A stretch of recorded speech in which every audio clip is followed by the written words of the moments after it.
நமஸ்காரம். உங்கள் அன்பிற்கும் அபிமானத்திற்கும் வித்யாபுத்திரன் பிஆர் ராஜா குளத்தூர்லேருந்து பேசுகிறேன். இது என்னுடைய 278வது வீடியோ. இப்போ நம்ம அக்ஷர சக்தி பீடங்களில் நம்ம பார்க்கக்கூடிய சக்தி பீடம் 13வது பீடம். இதுக்கு என்ன அக்ஷரம்னா ஓ. சமஸ்கிருத தமிழில் அ இ சொல்லும்போது ஓன்னு இருக்குது. இதில் ஓ தான் போட்டிருக்கான், அதாவது அடுத்தது செகண்ட் லெட்டர்ஸ். ஸோ இதுக்கு அந்த தேவியின் பேர் என்ன? அஸ்வினி தேவ. அஸ்வினின்றது மந்திரம் சொல்லும்போது அஸ்வினி தேவதான்னு சொல்கிறோம் இல்லையா? இது அஸ்வினின்னு சொல்லிருக்கு. 3 நீ போட்டிருக்கா, தப்பு நினச்சிருக்க பாரு. அதில் சொல்கிறது அஸ்வினி தேவதா. இந்த சமஸ்கிருதம் இன்னைக்கு கூட மார்னிங்கு வெங்கட்ராமையர் அறுவையத்தில் பேசும்போது உங்களுக்கு நீங்கள் சொல்கிறதே சொல்லிட்டு சிலதெல்லாம் சமஸ்கிருத வார்த்தையை கரெக்டாக சொல்லணுன்னார். சரி, அதை பார்த்துட்டாரு. ஸோ அஸ்வினி தேவதான்னு கிடையாது, அஸ்வினி தேவதான்னு போட்டிருக்குதுல்ல. ஸோ புக்கில் எப்படி போட்டிருக்கோ அப்படியே நான் ப்ரொனவுன்ஸ் பண்ணுறேன். ஸோ இந்த இடத்துல ஓ என்பது சம்ஸ்கிருதத்தின் 13வது அக்ஷரம் ஆகும். இந்த தேவதையாக கருதப்படவள் ஓங்கார தேவி அல்லது அஸ்வினி தேவி. சித்தர் சாப்பர் நூல் இந்த தேவியின் அங்கவர்ணை பின்வருமாறு சொல்கிறது அப்படின்னா, ஓங்காராத் அஸ்வினி தேவி ரத்தவர்ணா ஷடானனா மயூரகார்க பகுஸ்யாத் தத்தே தக்ஷே அங்குசரம் கட்கம் பாசம் சின்முத்ராம் தராச கேகரேஷன வாமே சூலம் கார்முகம் ச கேடகம் முசலமேவச புஸ்தகம் ச அபயம் சைவ சர்வ சத்ருபயங்கரி அப்படின்னு சொல்லியிருக்கு. அஸ்வினி தேவதை அழைக்கப்படும் போது ஓங்கார மாத்திருக்கா சிவப்பு வர்ணத்துடன் 6 முகங்கள் 12 கை இருக்குது. இவ்வளவு வழக்கரங்களின் முறையே அங்குசம், அம்பு, கத்தி, பாசக்கயிறு, சங்கு, சின்முத்திரை முதலியவர்களும், இடக்கரங்களில் சூலம், வில், கேடயம், முசலம் என்னும் குறுந்தடி, புஸ்தகம், அபயமுத்திரை இதெல்லாம் இருக்குது. இந்த மாதிரி இருக்க ஓரக்கண்ணால் பார்க்கலாம். சாய்வான பார்வையை உடையவளாக மயில் வாகனத்தில் ஆரோகணத்தில் இருக்கா, சிவப்பு நிறம். ஸோ இது ஓம்ன்றது ஆ ப்ளஸ் ஊ ப்ளஸ் மா ஓம் போட்டிருக்கான். நமது மேல் பல்வரிசையை குறிப்பதுமான ஓங்கார அக்ஷர தேவை சைவத்தில் சத்யோஜாதம் என்றும், வைணவத்தில் வாசுதேவ் என்றும், சாக்தத்தில் ஆப்யாயினி என்ற வேதமாதாவும் இவள் பேசப்படுகிறாள். இவன் சத்யோஜாதோ வாசுதேவ ருத்ரோ தந்தஸ்திரீ மாத்திரக ஆப்யாயன மந்திரநாத ஓங்காரோ நக சம்சக என்று மாத்திருகான கட்டு கூறுகிறது. சத்யதேவியின் வலது முன்கை, கால் இல்லை, முன்கை விழுந்த இடம் இது சொல்லப்படுறது. இந்த சுதர்சன சக்கரத்தை ஏவி பெருமாள் அதை அப்படியே வெட்டி போடும்போது அப்படியே மேலேருந்து இமயமலை பகுதியிலேருந்து விழுது இந்த முன்கை. அப்போ பெரிய சத்தம் கேட்டு பிரம்மாண்ட பள்ளம் உண்டாயிடுது. கிலோமீட்டர்ஸ் கணக்கில் நீளத்தில் கிட்டத்தட்ட 88 கிலோமீட்டர் வருதான் இந்த சுற்றளவு, இந்த பள்ளத்தோட சுற்றளவு. அது பெரிய பள்ளம்தான், ஏரி வரல, முதல்ல பள்ளம்தான் வந்துடுது. அந்த மாதிரி இருக்குது. இங்கே யார் அந்த காலத்தில் படித்து ஜபம் பண்ணுறாளோ, எந்த ஜபமாலேயோ, இந்த ஸ்படிகமாக இருக்கக்கூடாது, ருத்ராட்சமாக இருக்கக்கூடாது, வேறு தான் பத்ராட்சன்றது அந்த இறந்த கொட்டை, எந்த மாலை தான் பண்ணாலும் சித்தி ஆகிடுன்னு சொல்லியிருக்கு. எந்த தேவத்தை ஜபத்தை பண்ணாலும் இந்த அந்த பள்ளத்தின் இருக்குது. இந்த பள்ளம்னா ஏரியா மாறுது. எப்படி மாறுறது பார்க்கலாம். சுதர்சன சக்கரத்தால் துண்டிக்கப்பட்ட சதிதேவியின் வலது முன்கை படிவேகமாக ஆகாயத்தில் பாய்ந்து விழுந்த போது இமயமே அதிர்ந்தது. அந்த சராசரங்களை நடுங்கின. இதனால் அந்த பிரதேசம் தாழ்வடைந்து போயிற்று. பெரிய பள்ளம் ஏற்பட்டது. புல், பூண்டு, நீர் என ஒன்றுமே இல்லாத அந்த பள்ளமே வேத காலத்தில் மகாசக்தி பீடமாக உருவெடுத்தது. எப்படின்னா, பிரம்மாவோட பிரம்மா வர இடத்து பார்க்கறதுக்கு சத்தம் பார்க்கட்டு பார்த்தா என்ன இருந்ததுன்னா, பெரிய பெரிய பள்ளமாக இருக்குது. பள்ளமாக இருக்க ஈஸ்வரனை தியானிக்கிறார் அவர். ஸோ அங்கே ஒன்றுமே இல்லையே. அதனால் இந்த இமயமலை சாரலேருந்து அந்த மேல் பகுதியிலேருந்து நல்ல பனிக்கட்டிலாம் உருகி இந்த பள்ளம் நிரம்பிடும். மானசரோவர் ஏரி அந்த பள்ளம் பிரம்மாவுடைய ப்ரேயர்னால் இந்த பனிக்கட்டிலாம் உருகி கம்ப்ளீட்டாக ஃபில்லப் ஆகிடுது தண்ணி. ஸோ அதுதான் மானசரோவர் ஏரியா மாறுறது. அங்கே தேவியை பேர் தாட்சாயினின்னு சொல்லியிருக்கு. மானசரோவர் ஏரியில் இருக்கிற தேவதா பேர், தேவி பேர் தாட்சாயினி. தாட்சாயினின் உடற்கூறு தானே, வலது முன்கை விழுந்த இடம் தானே அது. ஸோ இது அங்கே இருக்கிற பைரவர் பேர் அமரர்னு பேர். இது எங்கே சொல்லியிருக்குன்னா ஸ்காந்த புராணத்தில் சொல்லியிருக்கு. வியாசர் எழுதின 18 புராணத்தில் ஒன்று ஸ்காந்தம் அப்படின்வா. கந்த புராணம் 85,000 கிரந்தம் இருக்குது அதில். ஸோ அதுதான் இருக்கிறதுலே பெரிய புராணம் தான். பிரம்மாண்ட புராணம்னு சொல்ல பிரம்மாண்டமாக தவிர நம்பர் ஆஃப் வர்சஸ் கம்மி. அதில் இது இருக்கிற புராணத்திலே மேக்சிமம் வருஷத்துனா ஸ்கந்த புராணம் தான். நிறைய ஸ்கந்த புராணத்தில் சொல்லாத கருத்துக்களே கிடையாது. நிறைய ஸ்டோரிஸ் சொல்லப்படுறது. ஸோ அதில் வந்து அமரர்னு சொல்லியிருக்கு இங்கே இருக்கிற பைரவரோட பேர். அப்புறமா அருமை பெருமைகள்லாம் சொல்கிறது ஸ்காந்த புராணத்தில் இந்த மானசரோவர் ஏரி பற்றி. அந்த மானசரோவர் ஏரி தான் இந்த அம்பாள் சொல்லியிருக்கு. இந்த ஓ என்ற எழுத்துல இந்த அஸ்வினி தேவதா யாருன்னா, அஸ்வினி தேவி யாருன்னா மானசரோவர் ஏரி தான் அம்பாளுக்கு. இது பற்றி சொல்லும்போது ஒரு முறை அத்திரி மகிழ்ச்சி வரார். அவர் முன் வந்து தோன்றியார் ஸ்ரீமன் நாராயணன். அந்த இடத்துல தபஸ் பண்ணுறார். 1000 வருஷம் தபஸ் பண்ணுறார். என்ன வேணும்னு சொல்லும்போது உங்களோட ரூபமாக குழந்தை வேணுன்றார். இது நிறைய மாறுபட்ட கருத்துகள் இருக்குது. அத்திரி அனுஷியா 2 பேர் தபஸ் பண்ணி கேட்கும்போது பிரம்மா விஷ்ணு ருத்ரனே வந்து குழந்தையாக மாற்றிடுறாவோ. அவள் வந்து நிர்மாண தீட்சை கேட்குறாவா பிக்ஷை. அப்போ வந்து தரனே சொல்லிட்டு அவன் மேலே ஆத்துக்காரோடைய கமண்டலத்தை எடுத்து தண்ணி தெளிக்கிறா, குழந்தையாக மாறிடுறா. ஸோ 3 பேரும் ஆற்று உள்ள ஆயிடுச்சு போய் புடவையை ஊற்றிட்டு அவளுக்கு பால் விட்டுறா, குழந்தைய எடுத்த. ஸோ அது ஒன்றும் தெரியாதுண்டு. அப்புறமா இப்போ போனால் வரவே இல்லைன்னு சொல்லிட்டு இப்போ லக்ஷ்மி சரஸ்வதி பார்வதி வரா யாரோட குடிலுக்கு, அத்திரியோட குடிலுக்கு வந்து பார்க்கும்போது அங்கே அரிசி அதே 3 குழந்தைய வச்சுட்ருக்கா. அப்போ இது யாருன்னு கேட்குறா, அவள்லாம் உங்கள் ஆத்துக்கார் தான் மாதிரி ஆகிருக்கான்னு. சரி அவள்லாம் வந்து நாங்கள் பண்ணி தப்பு தான் சொல்லிவிட்டு எழுப்பி கொடுக்குறா. அப்புறம் வெளியே கொடுப்பா. என்ன வர வரும்போது இந்த 3 பேர் ரூபமாக அது குழந்தை வேணுன்றா. அந்த மாதிரி தான் அது வந்து அகெயின் கான்ட்ராவர்ஷியல் ஒப்பீனியன். அது இந்த ருத்ரனோட ரூபமாக பிறகு துர்வாசர். அவ்வளோ வயிற்றில் பிறக்கலை, நினச்ச உடனே முன்னாடி வந்துடுறார் துர்வாசர். துர்வாசனை இல்லாமல் பிறந்தார்னு அர்த்தம் துர்வாசர். அடுத்து வந்து மகாவிஷ்ணு அம்சமாக பிறகுது தத்தாத்திரேயர். ஸோ தத்தாத்திரேயர், துர்வாசர், சந்திரன் 3 பேர் தான் சொல்லியிருக்கு புராணத்திலலாம். இப்போ அரியத்துறை சிலப்புராணம் சொல்லும்போது துர்வாசர், தத்தாத்திரேயர், அப்புறம் வந்து சந்திரன், பிரம்மகீர்த்தி, முகுந்தன் 5 குழந்தை சொல்கிறா அவள் புராணத்தில். ஸோ இட் டிபெண்ட்ஸ், ஒவ்வொரு கோவில்லையும் ஒரு மாதிரி சொல்கிறா கதைகளை. ஸோ அது நமக்கு வேண்டாம். ஆனால் இங்கே என்ன சொல்கிறாருன்னா மகாவிஷ்ணு வந்து அத்திரிக்கு மானசரோவர் ஏரியில் தான் கொண்டு இந்த பரத்தை கொடுத்தார். அவர் அது பிரகாரம் தத்தாத்திரேயர் பிறந்தார். தத்தாத்திரேயர் விஷ்ணுவோட ஸ்வரூபம்னு சொல்லியிருக்கு. ஸோ இது பிரகாரம் இந்த கதை பிரகாரம் சொல்லும்போது விஷ்ணு ஸ்வரூபம் தான் தத்தாத்திரேயர். 3 முகங்களாக சொல்கிறா, படங்களை காமிக்கிறா. ஸோ அந்த குழந்தை பிறந்து நல்லா வளர்ந்து ரொம்ப பெரிய நாலேஜபிள் குழந்தையாக இருக்குது. தனது அம்சம் கொண்ட ஒரு குழந்தையை மகாவிஷ்ணு சிருஷ்டித்து அத்திரி மகிழ்ச்சிக்கு தந்தார். இதனால் அந்த குழந்தை தத்தாத்திரேயர் என்ற பெயர் பெற்றது. தக்க சதுர்வேதங்களையும் தர்மசாஸ்திரங்களையும் கசட கற்ற அந்த பாலகன் பிற்காலத்தில் யாவரும் போன்ற முனிவராக விளங்கினான் தத்தாத்திரேயர் அப்படின்னு வருது. தத்தாத்திரேயர் ஒரு முறை இமயமலையை கடக்க வேண்ட போது இமமான் முன்னாடி வந்து அணங்குறார். ஏன்னா விஷ்ணு அருளால் பிறந்த குழந்தையாச்சே, நான் என்ன பண்ணணும்னு கேட்குறார். அப்போ அவர் சொல்கிறார், நிறைய மலைகள் இருக்குது இந்தியாவில், அதாவது பாரத தேசத்தில். அங்கெல்லாம் போயிருக்கேன் நான். மந்தரம், பிந்தம், நிடதம், ஏகக்கூடம், நீலம், கந்தமானம் முதலிய மலைகள் இமயம் போல் பிரம்மாண்டமாக இல்லை, சின்னதாக இருக்காரா. ஜனங்க கூட்டமாக போகிறார். இங்கே வரவே இல்லையே ஜனங்க. ஏன்னா அங்கெல்லாம் ஸ்தலங்கள் இருக்குது. தீர்த்த யாத்திரை மேற்கொள்கிறா, சாமியெல்லாம் பார்க்குறா. இங்கே பார்க்க ஒன்றுமே சாமியே இல்லைங்க, மேலே தான் இருக்கு. நீங்கள் எதாவது மறைச்சி வச்சுட்டு கேள்வி காமிக்கணுன்றார். தத்தாத்திரேயர் கேட்குறா இமவான்கிட்ட.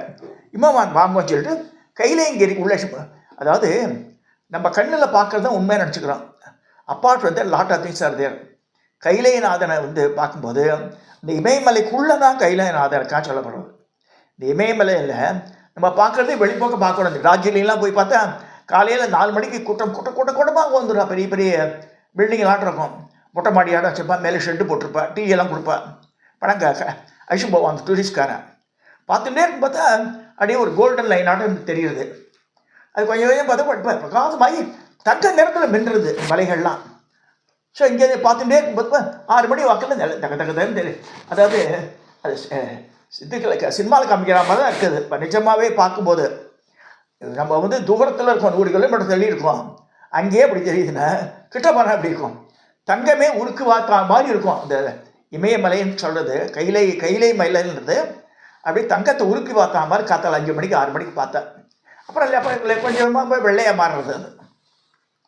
ஸோ இப்போ சொல்கிறார், உன் மடியில் உள்ள அரிய சக்தி பெற்ற தலங்களை நேரில் தரிசிக்கணும்னு சொல்லும்போது காமிக்கிறேன்னு சொல்லிட்டு கைலைநாதனை காமிக்கிறார். ஸோ அப்புறம் மானசரோவர் கோயிலில் போய் 2 பேர் குளிக்கிறார். தத்தாத்திரேயரும் இமவானம் குளித்து அவருக்கு அந்த மானசரோவர் ஏரியை பற்றியெல்லாம் ப்ரைஸ் பண்ணி சொல்கிறார்.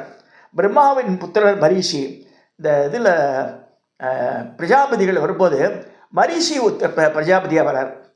மகரிஷி தான் பிரம்மாவோட மானச புத்திரரை வாழலாம்.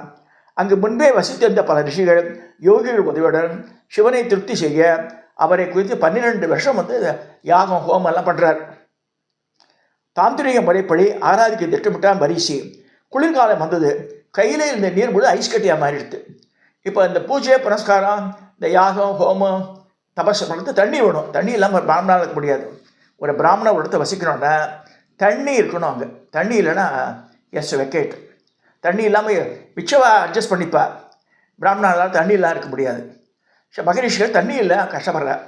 என்ன பார்க்குறது, தண்ணியே இல்லையே. ஏன்னா இப்போ எல்லாமே ஐஸாகவும் இருக்குது. ஏன்னா உடைச்சா கூட உடைய மாட்டேன்னு தண்ணி வரல. ஸோ எல்லாரும் சேர்ப்ப பிரம்மாவை பிரார்த்திக்கிறார் மரீஷி. உடனடியாக பிரம்மா தோன்றுறார். பிரம்மா ஈஸ்வரனை பார்க்குறார்.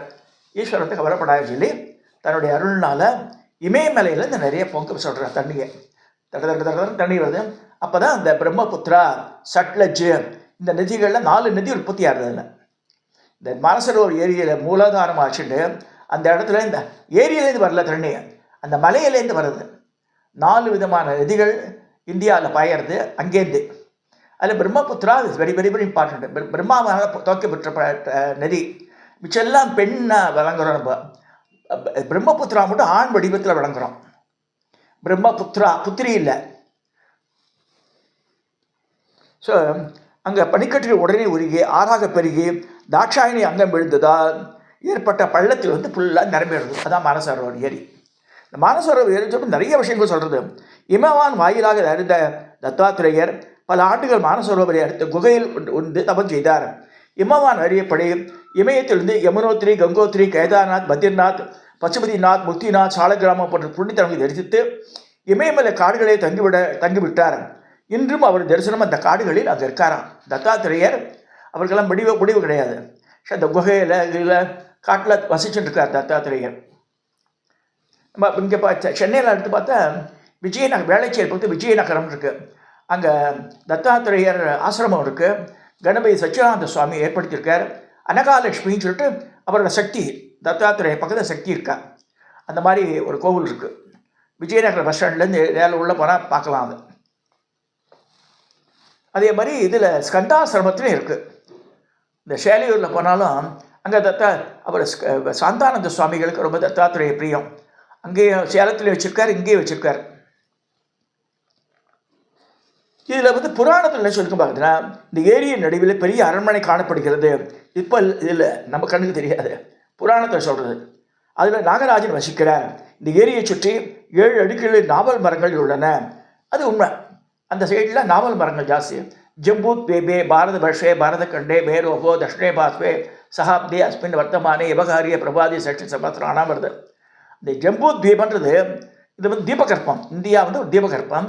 அங்கே வெண்ணாவல் மரங்கள் தான் நிறைஞ்சிருந்தது. ஸோ இந்தியா முழுக்க, பாரத தேசம் முழுக்க வெண்ணாவல் மரங்கள் தான். அதுலேருந்து பழங்கள்லாம் புராணத்தில் என்ன சொல்கிறதுன்னா, பெருசாகுமா பழம், ஜம்முன்னு விழுமா ஏரியில். அந்த ஏரி இது பண்ணி அதுவே ஆறாக போடுறது. ஸ்வீட்னஸ், அந்த வாட்டர் ரொம்ப பியூரிட்டின்னு சொல்கிறது. உள்ள முத்துக்கள்லாம் தெரியும் இருக்குது, அதெல்லாம் தெரியல. கூழாங்கல் இருக்குது நிறைய.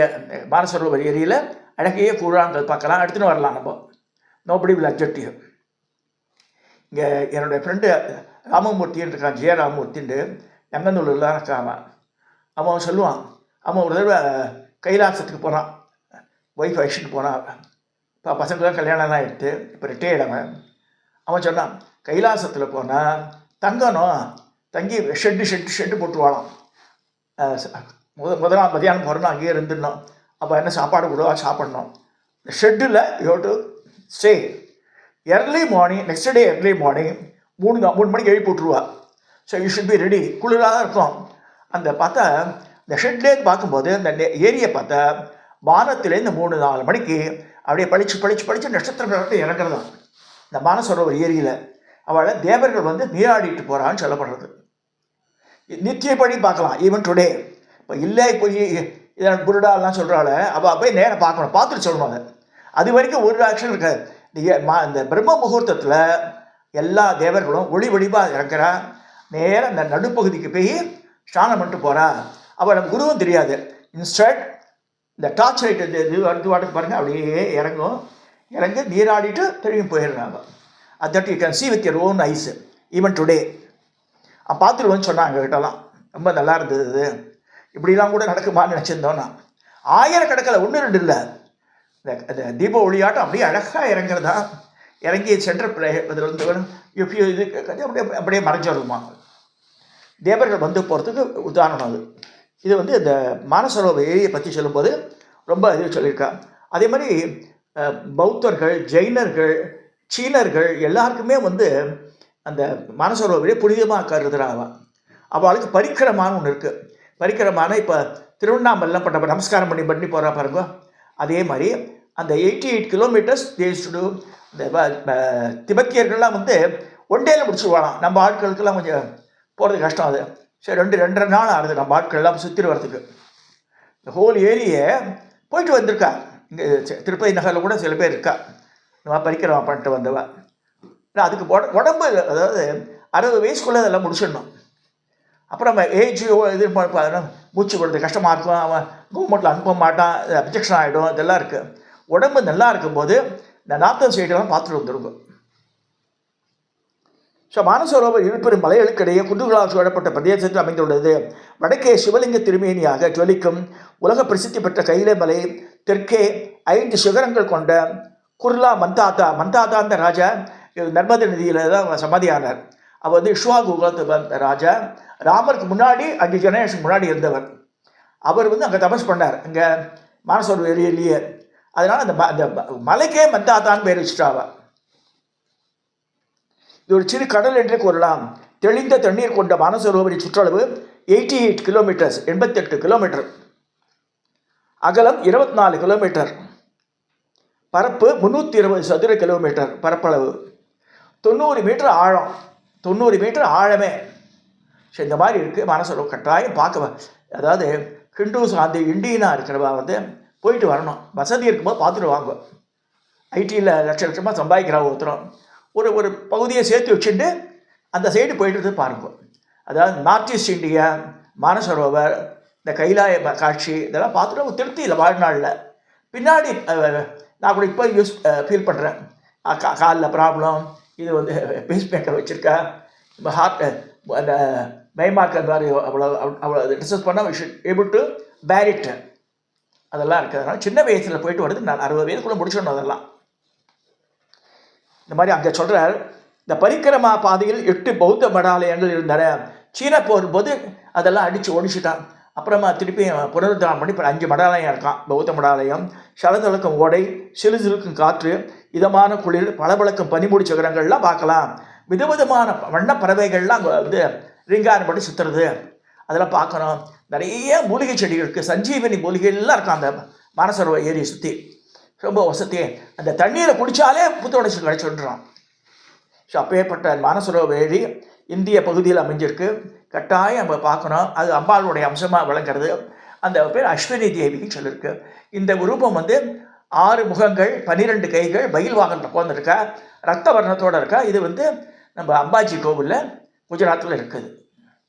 இதை சொல்லி இந்த 278 இந்த வீடியோவை நிறைய சேர தயவுசெய்து சப்ஸ்கிரைப் பண்ணுங்க, ஷேர் பண்ணுங்க. 3 நாள் அதே ரீடிங் தான் காமிக்கிறது சப்ஸ்கிரைபர்ஸ்.